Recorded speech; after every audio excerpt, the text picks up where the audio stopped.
I'm going to walk you through the Natman 98-inch outdoor kitchen island so you can decide if it's worth the space in your backyard or if it's one of those big-ticket items that sounds good on paper but ends up feeling like a hassle. Link is in the description if you want to check the product details on Amazon.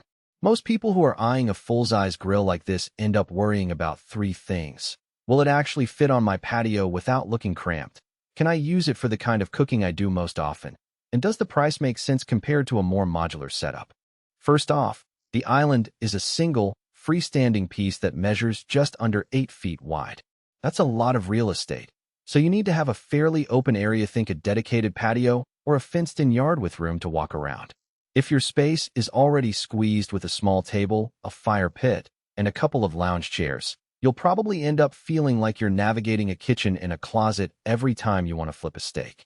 On the other hand, if you have a sizable deck or a landscaping plan that includes a food prep zone, the island actually becomes the centerpiece, and the extra width starts to feel like an advantage rather than a burden.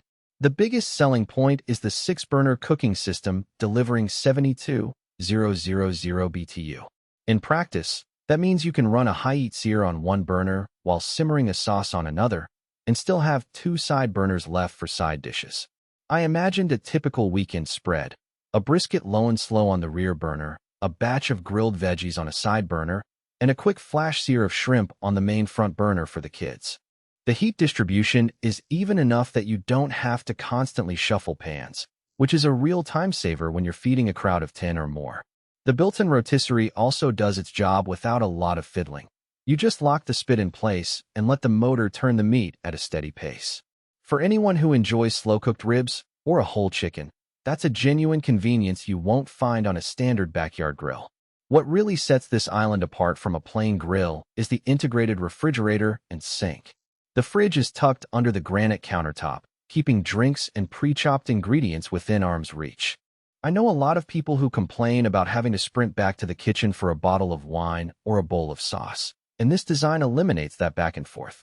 The sink, while not a deep prep sink, is enough for rinsing vegetables or quick cleanup of grilling tools.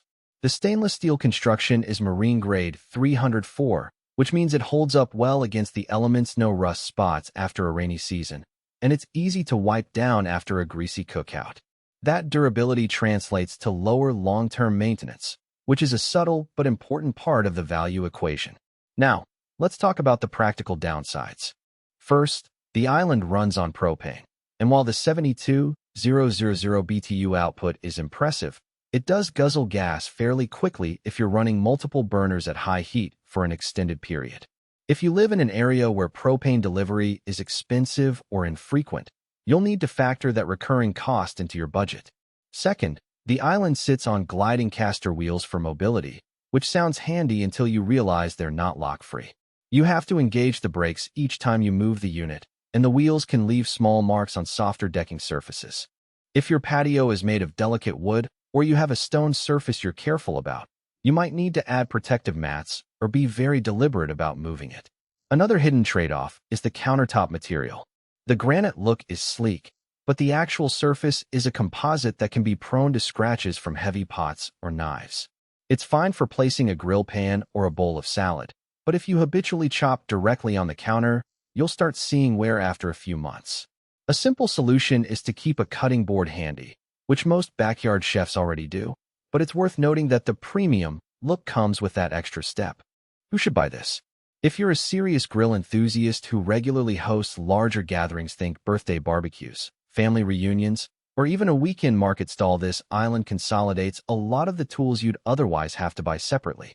The refrigerator, sink, and ample cooking space turn your backyard into a functional outdoor kitchen, and the sturdy stainless steel build means you won't be replacing panels after a season. It also appeals to people who enjoy experimenting with different cooking techniques, like stir-frying, low and slow smoking, and rotisserie roasting, all in one place. Who should skip it? If your cooking style is limited to a couple of burgers a week, or if you live in a condo with a small balcony, the island will likely feel oversized and underused. Be upfront.